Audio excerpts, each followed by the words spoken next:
Welcome to Resource PNG. We recently sat down with Minister for Treasury, Patrick Pruaitch, to discuss a range of issues affecting the country. Let's take a look.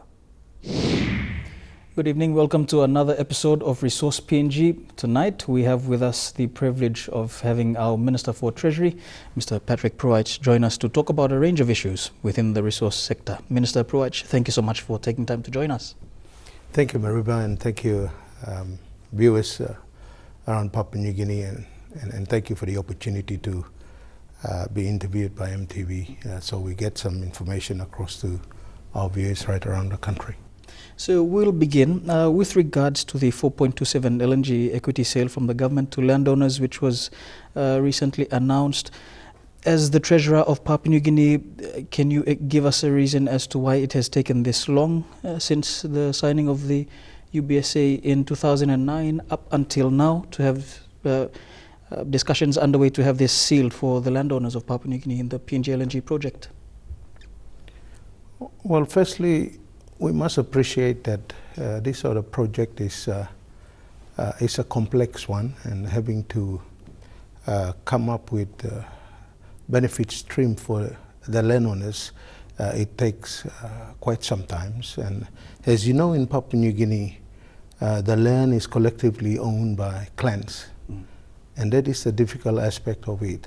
In the exercise of understanding the correct land ownership, there has to be a clan vetting process taking place for us to determine who the rightful landowners, so that when the benefits are received, they can be distributed accordingly to respective clan members.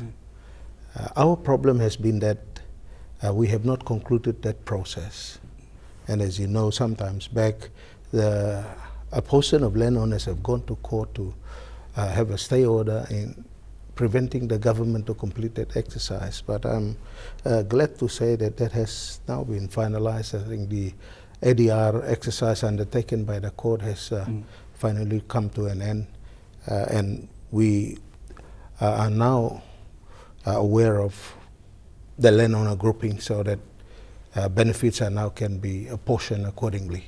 And that is why it has taken us quite some time to complete the negotiation and be able to start distributing. And the other reason is that LNG needs to be exported, so that based on those revenues, landowners can go out to seek financing for them to buy into the LNG project. It has to be based on the revenue stream of the project for landowners to go out and borrow. That is why it has taken us quite some time, but I am happy to announce again that government has finally taken the decision to allow for landowners and their financiers to come up with the financing to be able to buy into that 4.27 from the government.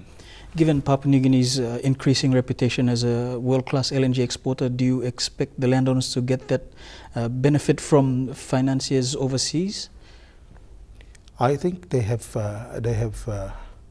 the work has been at an advanced stage under the leadership of the late, the Honorable Anderson Agiru, who was the governor for Hela province. He has coordinated with the rest of the provincial governors in the impacted project areas, particularly Western Province, Gulf, Central Province. They have come up with a grouping, and they have in fact outlaid work at an earlier stage of the term of this parliament, and I believe that once that NEC has given the approval now, it is clear for the provincial government with, of course, their leading lawyers and financiers to be able to put up a package together for national government to consider.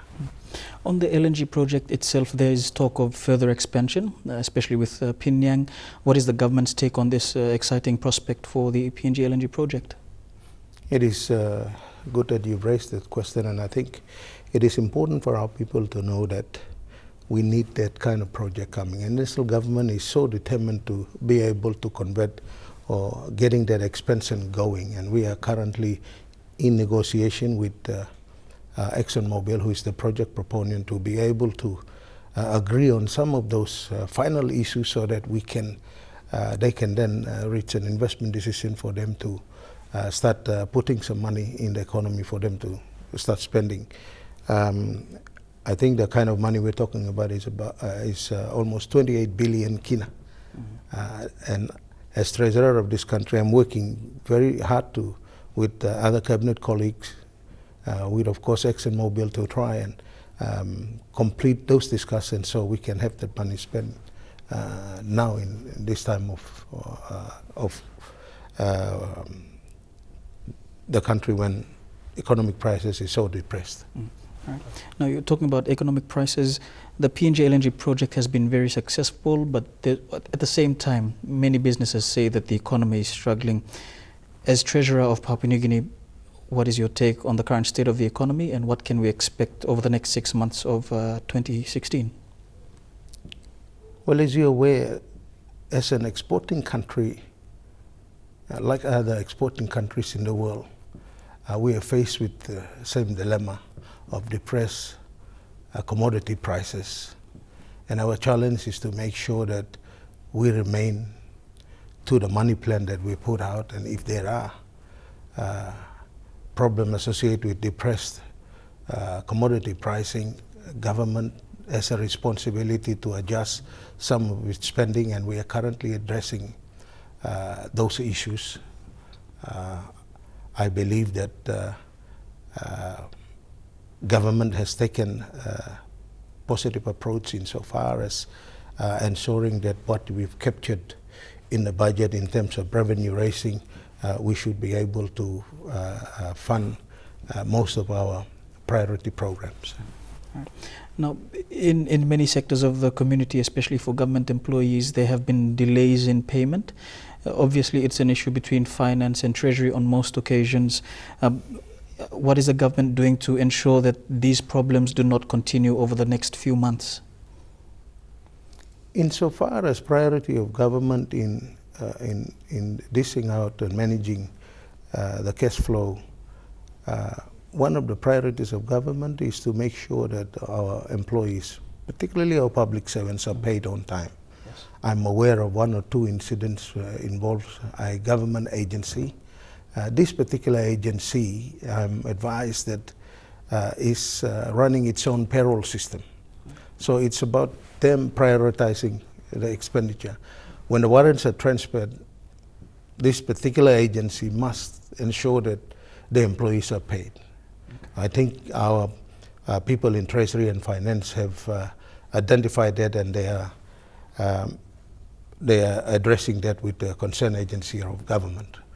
But in all major departments where the salaries are administered out of Department of Finance, all our public servants are paid on time. At the present time, cash flow is a bit of an issue for the country.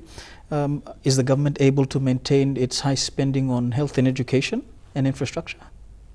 Given this time when our revenue is somewhat reduced given the depressing commodity prices, obviously it impacts on our cash flow situation. But I'm pleased to say that even in depressing situation like this, our priority areas in health, education, and infrastructure are still being financed by our current cash flow situation. If there is a need for us to look at reducing expenditure, I believe in 3 weeks' time, when we release our mid-year outlook report, we will be able to determine if there is the right approach to take. At this stage, in terms of reviewing expenditure, are there any areas that may have a cut in the funding for the rest of this year? We will come to that once the mid-year term outlook report is released.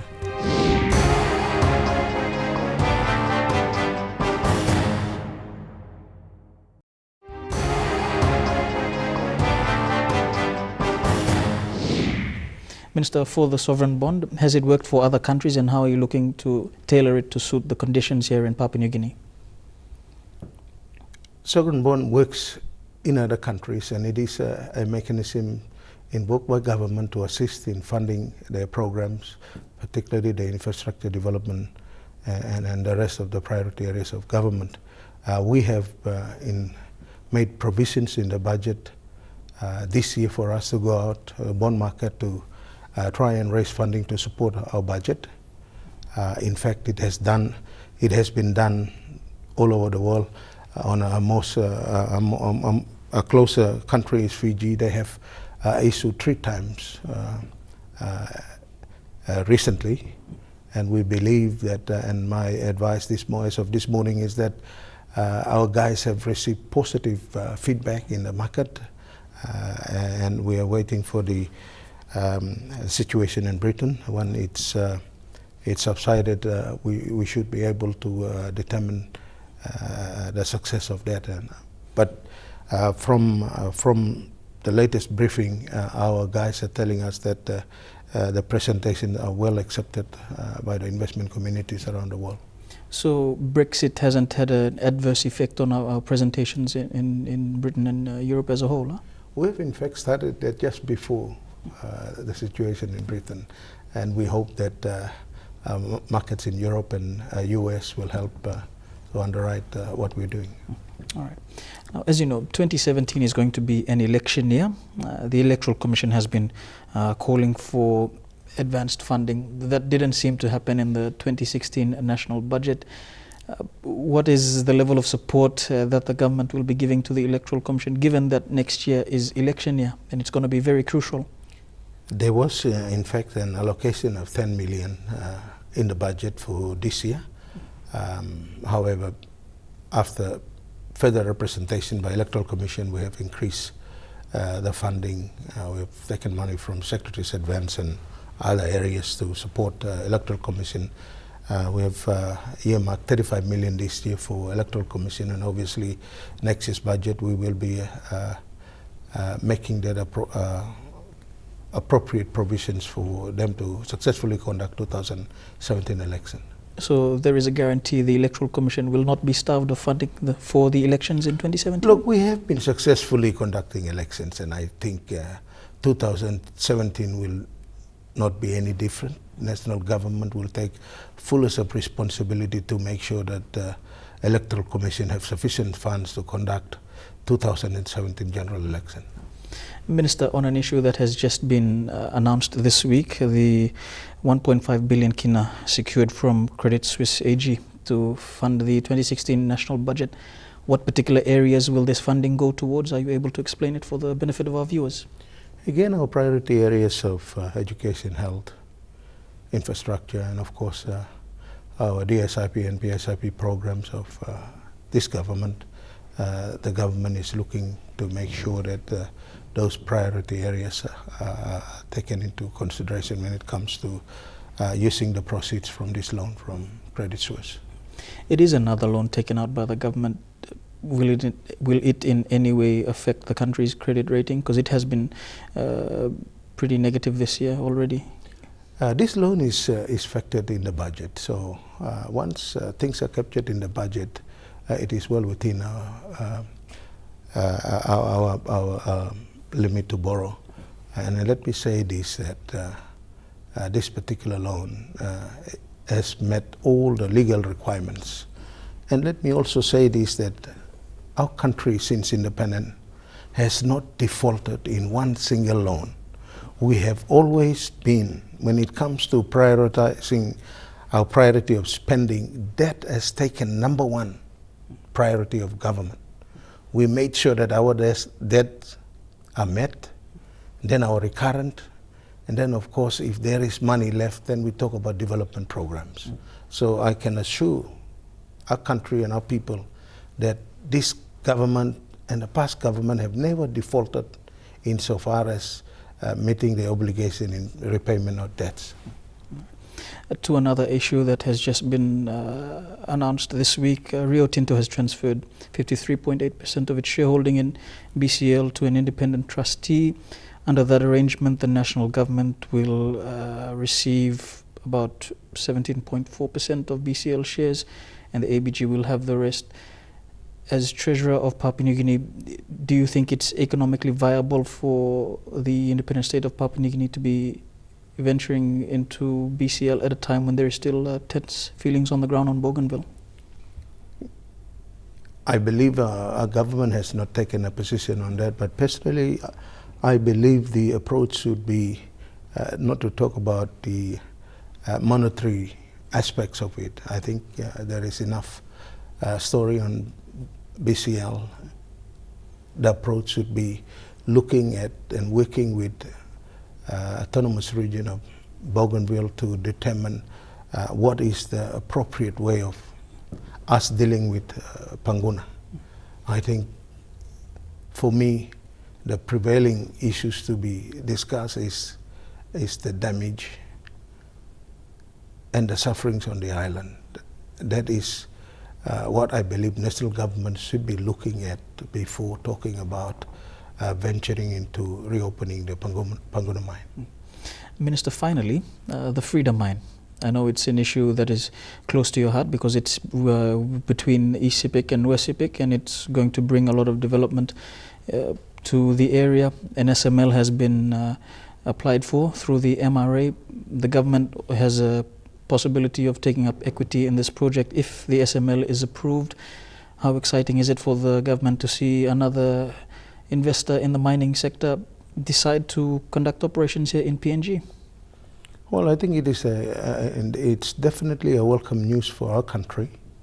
Although Frida has been around for many, many years, we believe that this time it should be converted into tangible benefits, not only for the resource owners and the company, but as a country, we need this sizable investment right now in our country. And one of the agendas of O'Neill government is for us to make sure that these large-scale mines are given appropriate attention by government and approval by government, so we get to see them taking investment decisions so they can start to invest early this time in the country. And Freedom Mine is one of them.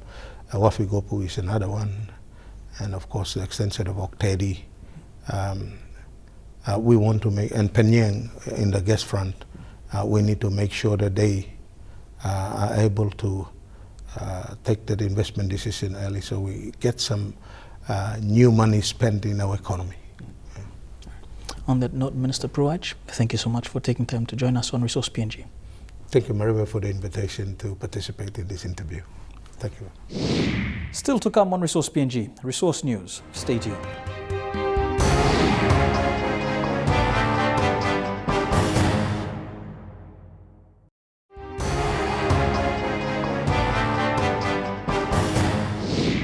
Welcome back to Resource PNG. Australian mining company Rio Tinto has offloaded its shares in Bougainville Copper Limited to an independent trustee. This now paves the way for these shares to be distributed between the autonomous Bougainville government and national government of Papua New Guinea. In a recent announcement to the markets, Rio Tinto announced that under this arrangement, the ABG would now have 36.4% of shares in BCL, with the national government to have the 17.4% in BCL. Here is a look at developments that have taken place since this announcement.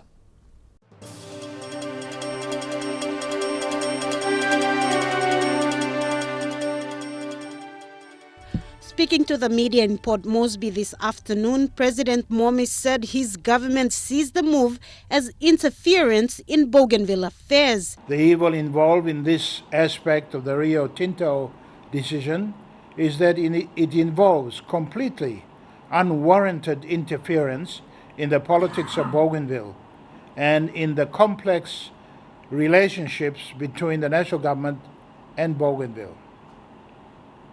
All issues about the Panguna mine are deeply sensitive for Bougainvilleans.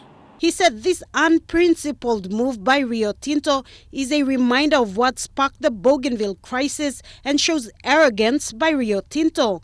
Rio has transferred its 53% majority to a trust on the basis that the shares are offered to the ABG and the national government. They propose that 36.4% should go to the ABG and 17.4% to the national government.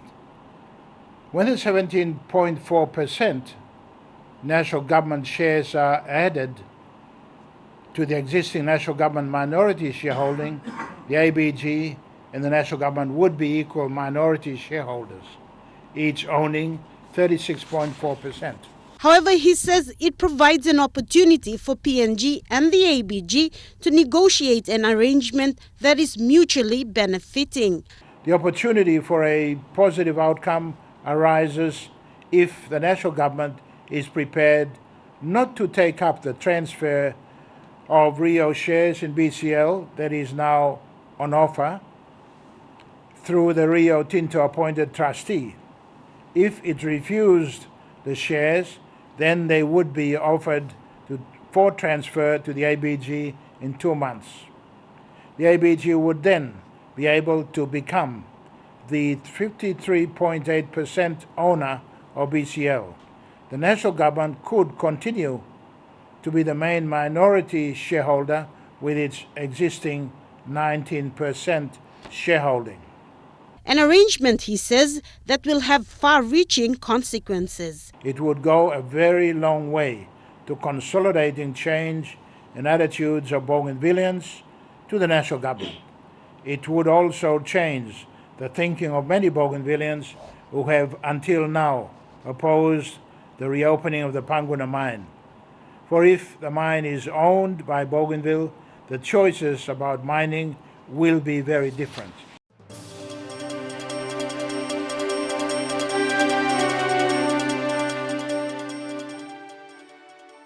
Kumul Holdings' bid was made through its subsidiary, Ada Minerals. Ada Minerals is bidding for over 69 million shares, which are worth close to 20 million Australian dollars. In a purely business and economic sense, if PNG is successful in this bid, it will secure an equal controlling interest in the operations of Panguna Mine, a significant and much-needed revenue stream for the PNG government. At the peak of its operations, Panguna Mine contributed 65% annually to PNG's total export earnings. However, BCL shares and the subsequent reopening of Panguna Mine is more than just business and economics. It's a mine that is closely entwined with Bougainvilleans' sense of justice and self-determination. All issues about the Panguna Mine are deeply sensitive for Bougainvilleans. The mine was imposed on Bougainville for the benefit of PNG as a whole, but with Panguna landowners as well as other Bougainvilleans bearing the cost and receiving very little in the way of benefits. The timing of the bid and the announcement by Rio Tinto, which were made on the same day, has raised suspicions in the autonomous Bougainville government, with President Momi saying he is disgusted at what he perceives is a shady deal, a deal he says that has the potential to derail the peace process on Bougainville. And that brings us to the end of this episode of Resource PNG. If you'd like to get in touch with us, email us on the address now showing on your screen. For all the latest updates on developments within the resource sector in the country, check out our Facebook page. To view this program online, log on to the EMTV website where you will find a link to the Resource PNG page. Until the next time, pleasant viewing. Bye for now.